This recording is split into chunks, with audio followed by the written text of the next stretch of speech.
This is Andrew, and this is Keen On, the daily Now.tv chat show with some of the world's leading thinkers and writers.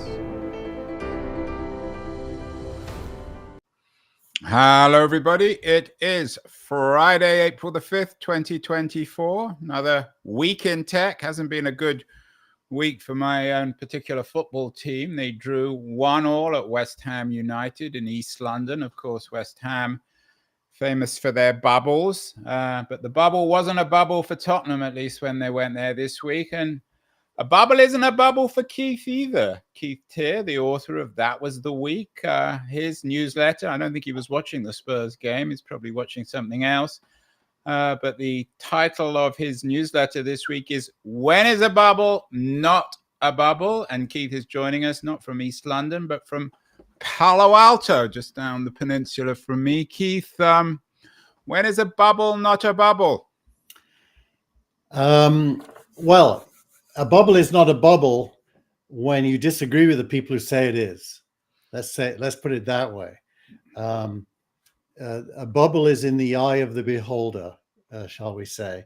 What I talk about in my editorial this week is that bubble has become a politicized word.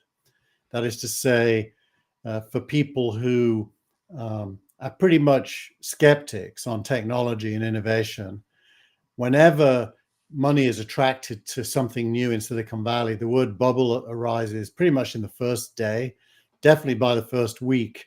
And it lasts for several years until inevitably there's some correction in the market and then the bubble has burst. And that narrative is basically a false narrative. And I bet is Lina Khan behind the bubble? Lina Khan has nothing to do with the bubble. New listeners will not get the joke, but we talk about Lina Khan. Keith has a particular love-hate relationship, more hate with Lina Khan than love. So even though Keith, you've acknowledged that, I mean, even if you're not a tech skeptic, sometimes the bubble is for real. I mean, there is some general frothiness about the AI economy, isn't there? Would you acknowledge that? Well, I think if you put it into normal language and say that large amounts of money are being attracted very early to a promising future technology, and that the money being attracted is a lot larger than would be justified by the current value of these things, then yes, that would be true. But that, to me, is normal and rational behavior. It's people betting on the outcome earlier than the outcome is, for certain. And I think in technology, that almost always benefits the people making the bets. So bubble implies they're doing something irrational. I don't think they are. I think they're being super rational. Well, I'm going to cheat a little bit. Usually we end on the X of the week, but let's begin there because your X of the week is an anti-bubble post by Mike Maples, who was at the Y Combinator event this week with Gary Tan and the Y Combinator team. And Maples was really blown away with all the AI there. So maybe talk about that. Were you there, Keith? It looks as if there was a lot of interesting stuff going on. There was this car outside that I actually saw in San Francisco. I don't know who makes this car, but it's visually astonishing. When I saw it, I almost crashed my own car. And then, of course, there's the obligatory dog-like robots and lots of sunlit rooms where excited entrepreneurs sat and contributed to the bubble. What happened at the Y Combinator event that so so impressed Mike Maple? Well, firstly, standard practice is that something like 250 companies are chosen by Y Combinator to go through a training experience where they improve, their story and often their business over about a 3-month period. And they have a demo day at the end of it. So last week was the demo day. Of the 264, a very large number were AI companies. That is a Tesla car, by the way, just in case you're Not Is it joking. is it a Tesla you can buy, or is it a prototype? No, you can buy it. It's that's the finished look. It's meant to compete with the Ford F-150. Well, anyway, that was there, and there were all the robots. I mean, that robot looks as if it could have existed 10 years ago. I don't know what was so revolutionary about that one. Probably mechanically it could have, but I bet you the software makes it do things it couldn't have done 10 years ago now. I mean, but anyway, the short story is Maple was impressed by the quality of the founders and their focus. And Mike is a principal at Floodgate Ventures. He makes investments, early stage investments. Yeah, and he wrote, "I could sense greatness in every direction that I look." So Mike Maples certainly doesn't believe in the bubble, although the VCs wouldn't, would they? Well, they don't. You see, a bubble is good. That's what people don't understand. A bubble is good. It means that money is being attracted to innovation. Imagine if there was no bubble. It would imply that there's no opportunity. Yeah, and that's the analysis of a lot of tech historians. Carlota Perez, I think, suggests that bubbles are essential in order to create the infrastructure for real innovation. So what happened in AI this week, Keith, in terms of making sense of what one of your pieces was called by Ed Zitron was called Bubble Trouble? Yeah, well, he's focused on a technicality. It's interesting you use the word bubble trouble, but I think his real message is AI may be in trouble, and his argument is that lack of data to train the AI on, meaning that at some point 100% of all the available data to train on will have been used, and at that point, how will the AI get cleverer? Which is a good point. And of course, you didn't cite some of these pieces, but there's ongoing issues in the law courts between creatives and these new AI platforms about whether they should or shouldn't have the right to their creativity, to their art, to their music, to their writing. So the content or the stuff that Zitron's so worried about may dry up even before they've come to the end of it. I don't think there's a concept of it drying up. I actually think he's making a mistake. The AI doesn't work like that. It doesn't need an endless stream of new data. It needs to have enough data to become clever. And once it becomes clever, it can parse data that it's never seen before. For example, I put code into ChatGPT that it's never seen before, but it's clever enough based on its learning to be able to edit my code and make it better. So I don't think AI requires an unlimited amount of data. So you're an unrestrained optimist, Keith. There's nothing about this AI craze that worries you at all? I didn't call it a bubble. I would say all science contains the limits of its current knowledge. So, if you look at the history of medical science, of air travel, at any given moment, the science contains within itself the limits of the science. Yeah, but that wasn't the question. I mean, last week we had a story about... So the answer is, of course, everyone should be worried, but the answer to being worried is more science, not less science. What about neither you or I are scientists. We're more interested in the market and startup opportunities. Last week we had the story of Mustafa Suleiman and Reid Hoffman's startup that essentially they gave away to Microsoft. Clearly they couldn't raise the money. You mentioned, I don't know if it's you or perhaps one of the pieces, that the only real manifestation of bubble investment was Amazon's $4 billion investment in what is it? Anthropic.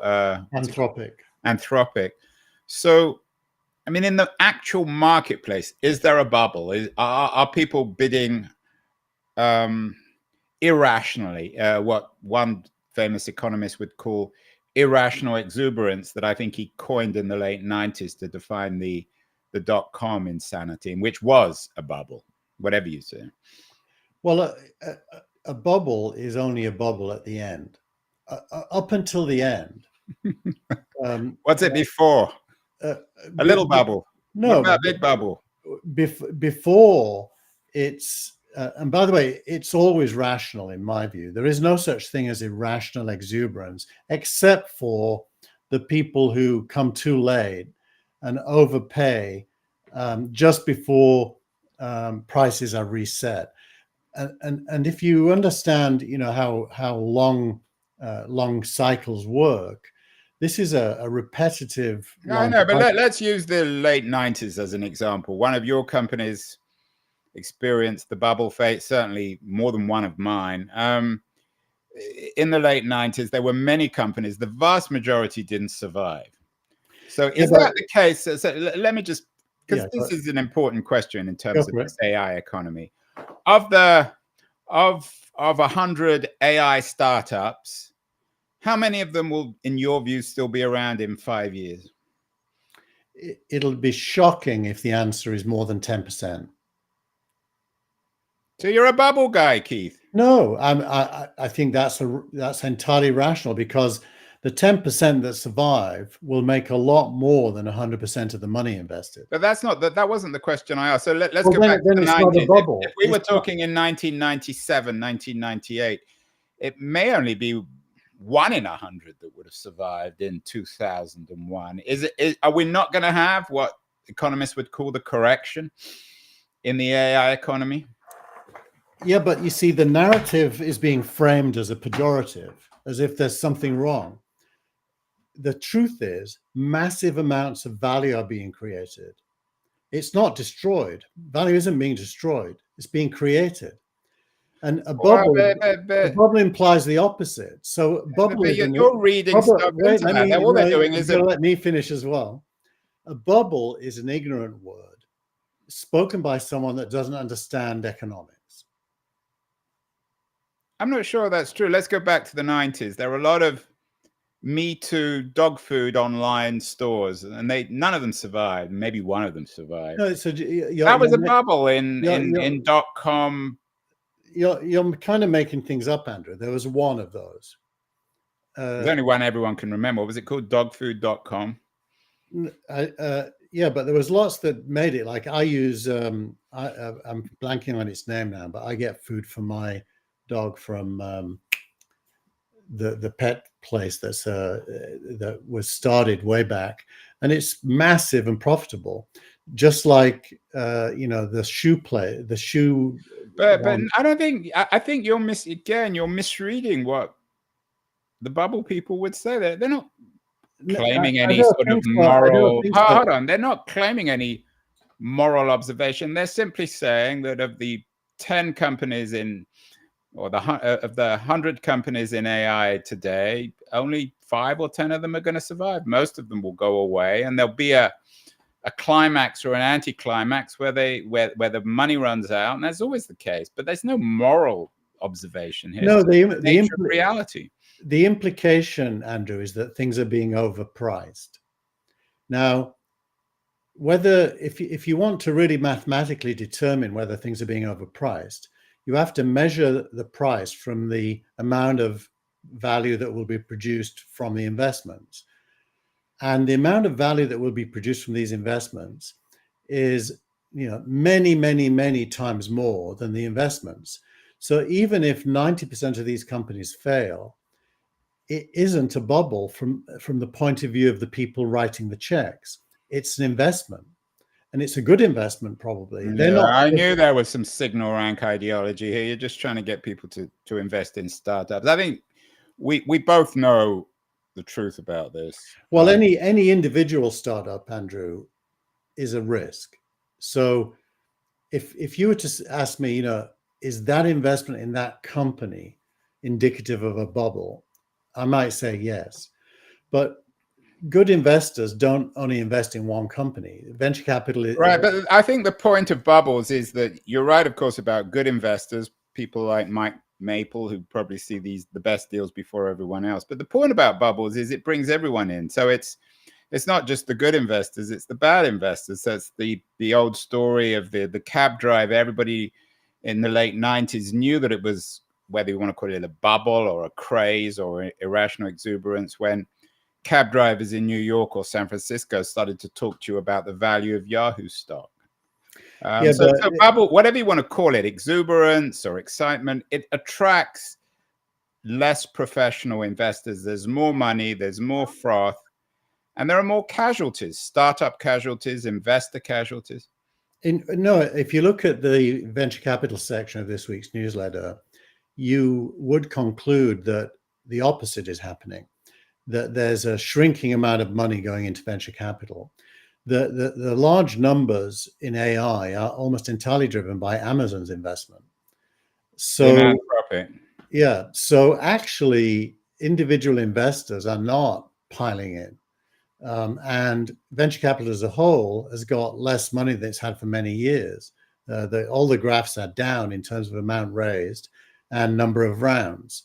The average per round is flat to up at the early stage, but down at the late stage. Right. And this comes, and we've talked about this before, and you had another interesting piece from TechCrunch about big tech companies forming a new consortium to allay fears of AI job takeovers. One of the things I've observed, you haven't pushed back on this one, I think, is that it's much less of a kind of crazy startup environment in the mid 2020s than it was in the mid 1990s, because you can't just start a company with a credit card and a couple of guys. Now you may not need the kind of billions of dollars that Anthropic require, but you still got to have significant resources. So it lends itself less to startups. And oddly enough, it's the big tech companies, the Googles, the Microsofts, the Amazons, and the Apples of the world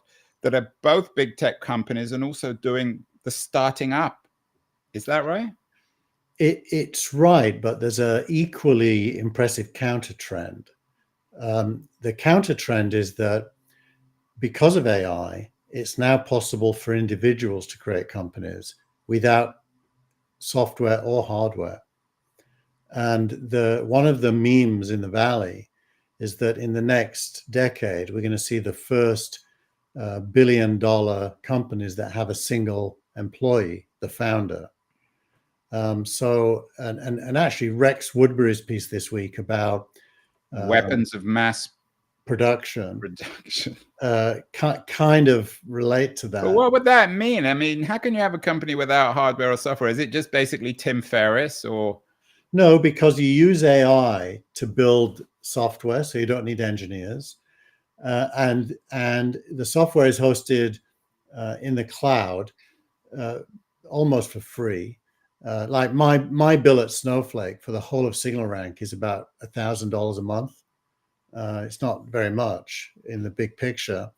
So the counter trend is that productivity, which is really the theme of this week's editorial due to the Economist article about China, productivity is going to get to the point where a single individual can do what used to take a team of 300. Yeah, and that of course raises the issue, Keith, as you know better than I do, about jobs, or what the weapons of mass production touches on that. And there's another piece that I think you're going to add to the newsletter, which is interesting. David Autor is a very distinguished economist at MIT, always been very critical of the impact of AI on jobs. But he's actually, and this is a piece from the New York Times this week, he's changed his mind. He thinks that AI might benefit the middle class because it will undermine the kind of monopoly of professional classes, of the engineers and the doctors and the lawyers. So whereas most people are rather pessimistic, Autor is actually becoming more optimistic, which I assume you share his position. Yeah, and it would fit with the weapons of mass production, where we all become entrepreneurial titans. Yeah, I'd count myself as one of the middle class that he is referring to, because I I use AI for coding. One of our listeners, by the way, just put in the chat that they've shipped 3 SaaS products in the last period in 6 months themselves as an individual, and I'm one of those. Tom Landers also says there's a book called Ask You Developer. Is that right? It doesn't seem right. How a single person might create a unicorn. So there is a whole discussion around this, and that's because it's quite credible. It's real. I'm one of them. In the last 3 weeks, I've completely rewritten SignalRank's algorithms to a new upgraded algorithm that performs even better than the old one. And I did it all by myself. I'm, a B-level SQL engineer, and my team see me doing it, and I'm single-handedly building the entire ecosystem. What do you need a team for? I mean, that might reverse the argument. What happens to the coders you used to employ? They work on deep science mostly. That is lower down in the stack. I built a website, signalrank.ai, using it. It honestly, you can do a lot, and I know with Keen On and Now TV, Andrew, you're always looking for help. You're going to be able to do it yourself, I guarantee. Well, I already do, which is why it's such a bad show. Yeah, it's definitely, we're going to have many conversations about this, but I was particularly intrigued by the author piece because, as I said, I mean, he's a very credible economist, and he seems to think that it actually might benefit the middle class. Although, on the other hand, what I would be fearful of in this new world, in this weapons of mass production, where you can have companies without hardware and software, is it would compound the winner-take-all economics of the last 25 years. But that's another question. I know that, Keith, your thinking on bubbles was actually triggered this week by a piece on China by Simon Cox, the Economist, China economics editor, called Money Talks. What is Cox saying, and what does this have to do with bubbles? So Cox has been covering China a long time, and he starts by quoting himself from 2006, saying that China's mission as a nation is to combine technology to recreate, in quotes, the productive forces, and make it possible for productivity to be very high.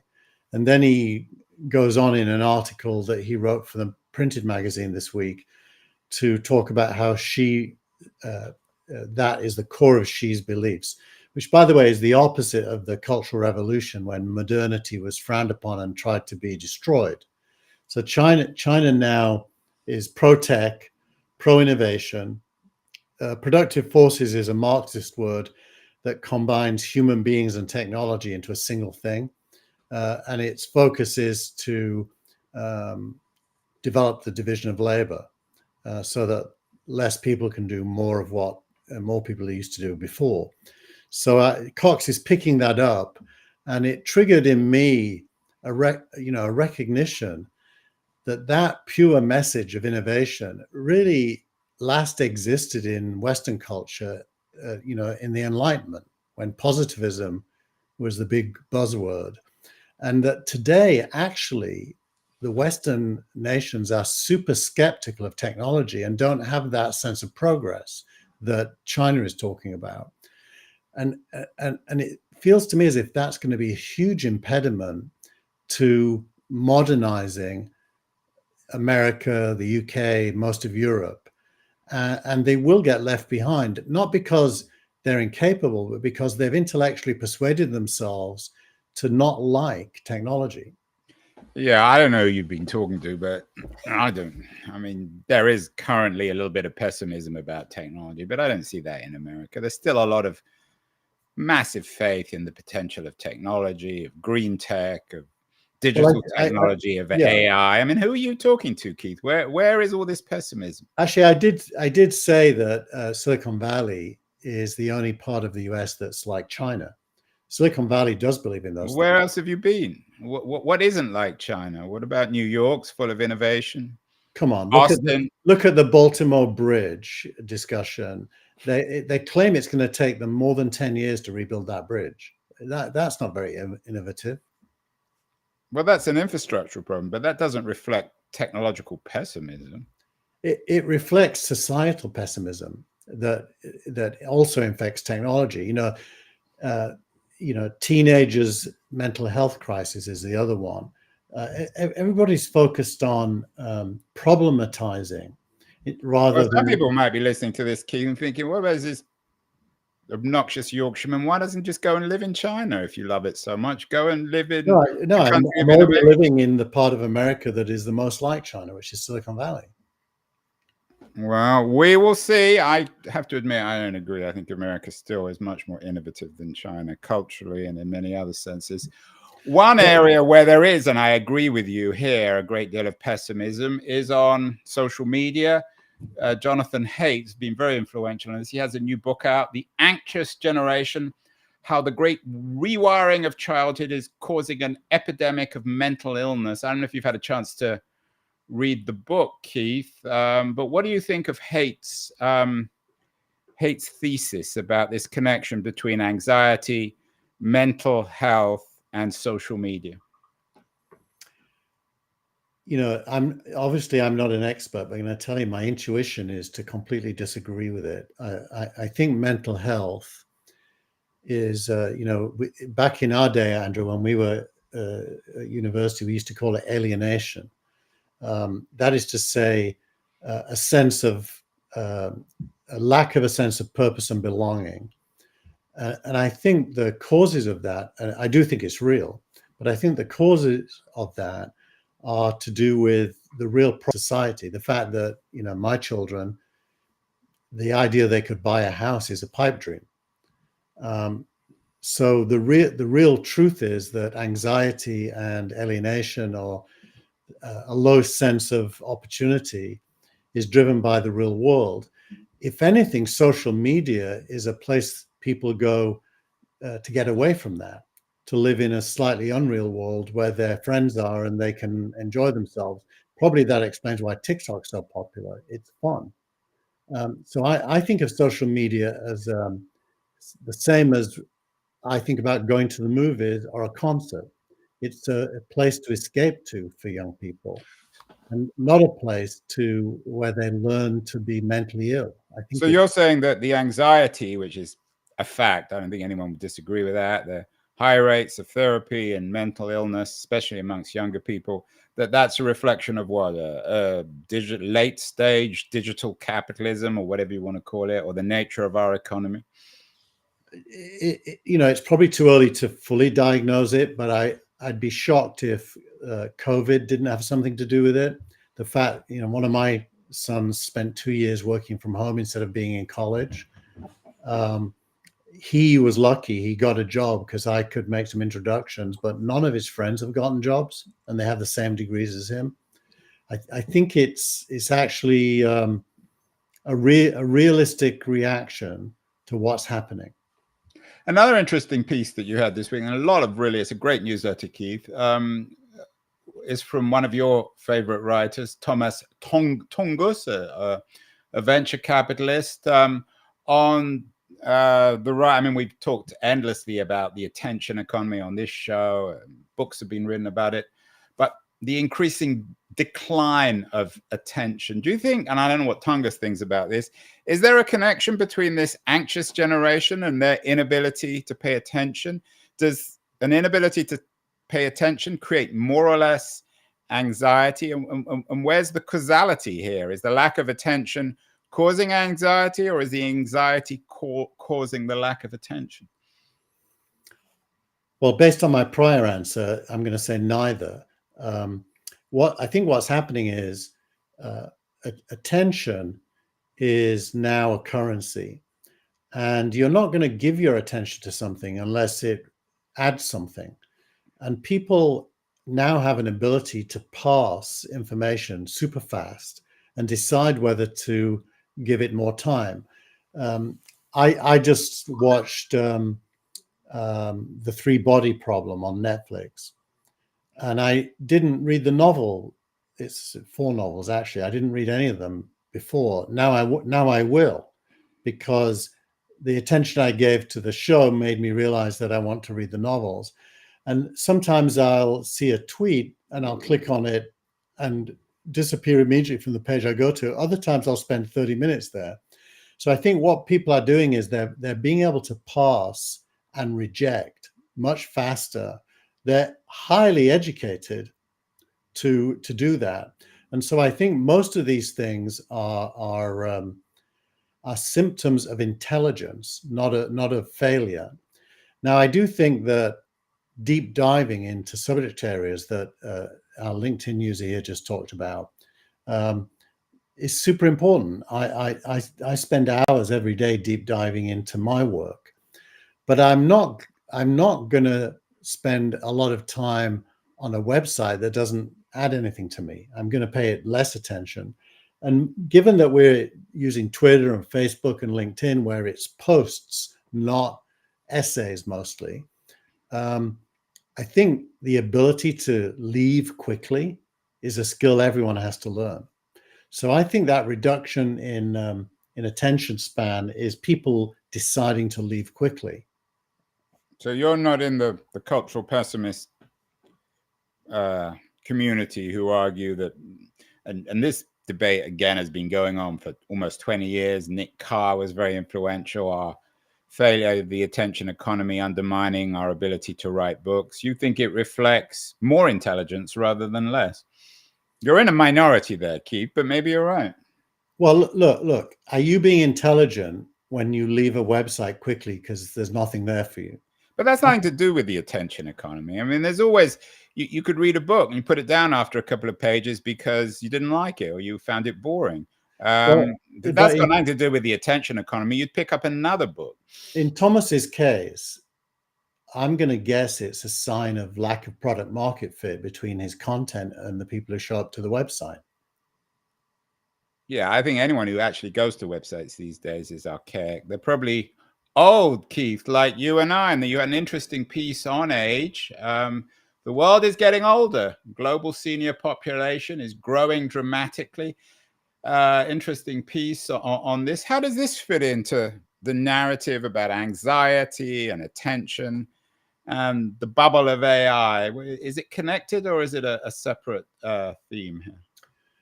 Well, there's a lot of complicated things buried inside it.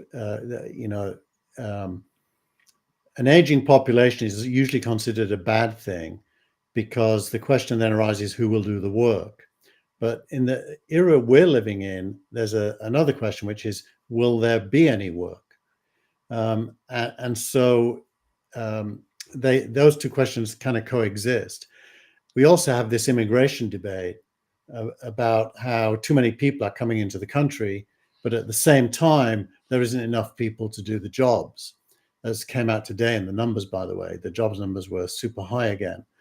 So I put this in because I've long believed that, I'm not a Malthusian.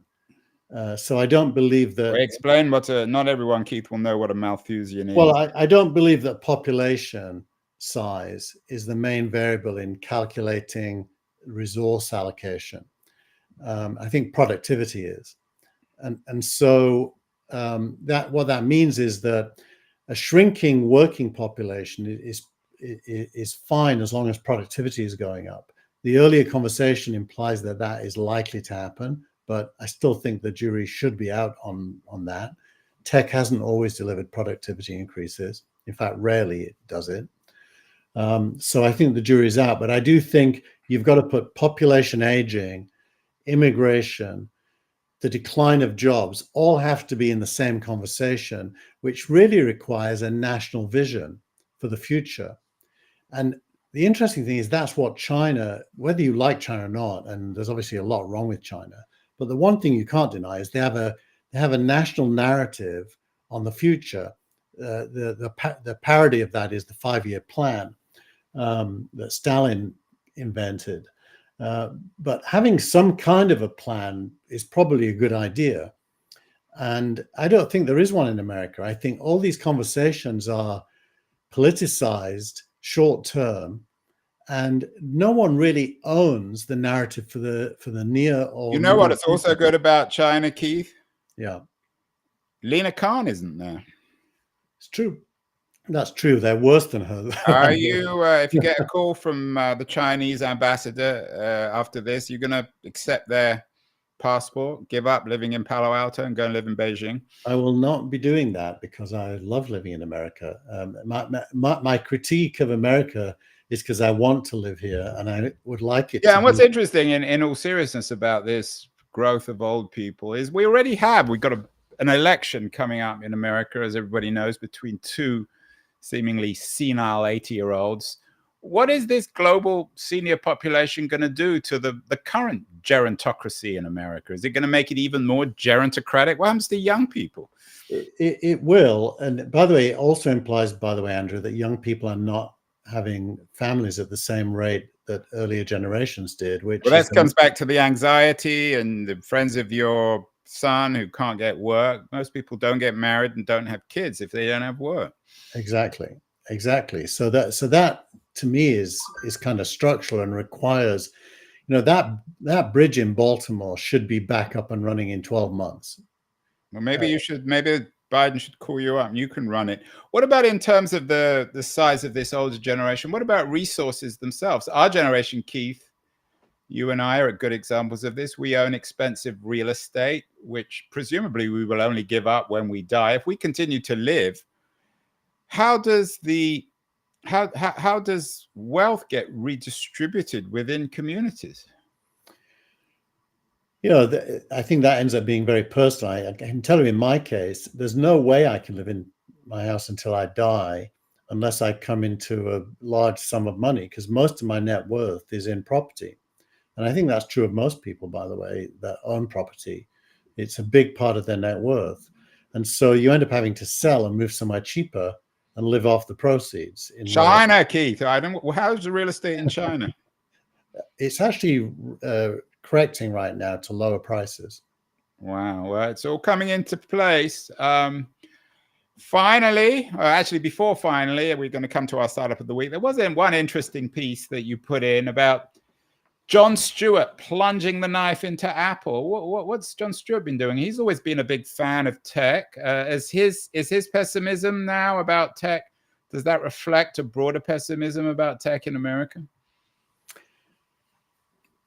I don't really know what he really thinks about tech, but he interviewed Lena Khan this week, which was apparently Apple wouldn't let him interview her. So Apple has the same taste as me, it seems.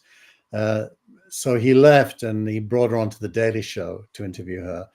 And I do suspect he is part of the generation that looks at social media. I mean, he has a self-interest, right? He's an old media success story, and he has not been a new media success story. So for him, social media is probably a competitor, if you will.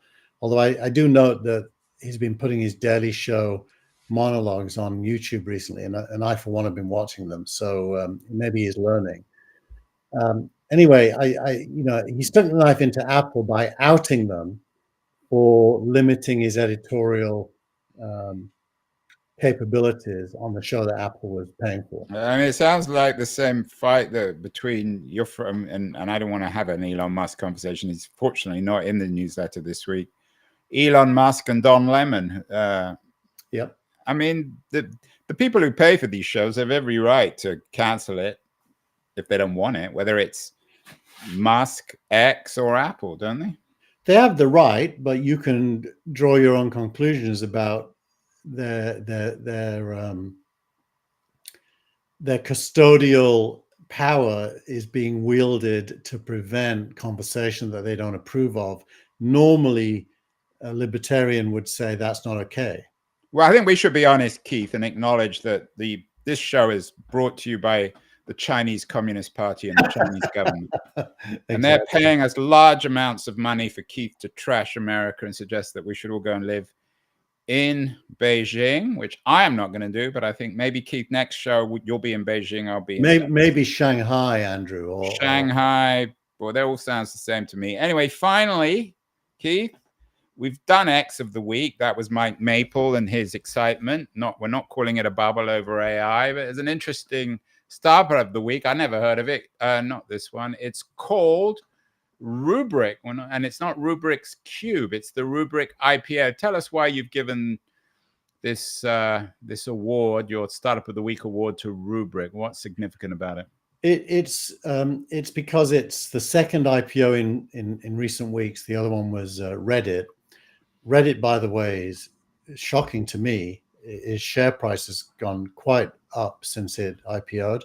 Rubrik is a more standard enterprise company in the security space, and it's far incredibly boring, but clearly you're seeing it as symbolic. You're less interested in its IPA and more what it tells us about the economy. Yeah, and about IPOs in general, and the optimism in Silicon Valley will go quite a lot further up if that IPO is successful. And I think it will be, from what I read about it. So there's reasons to be cheerful, Keith. Even in America, even if it can't be China, still the IPO market is back, and we should be cheerful in the spring of 2024. Always look on the bright side of life is the song, isn't it? Even for Spurs fans? Even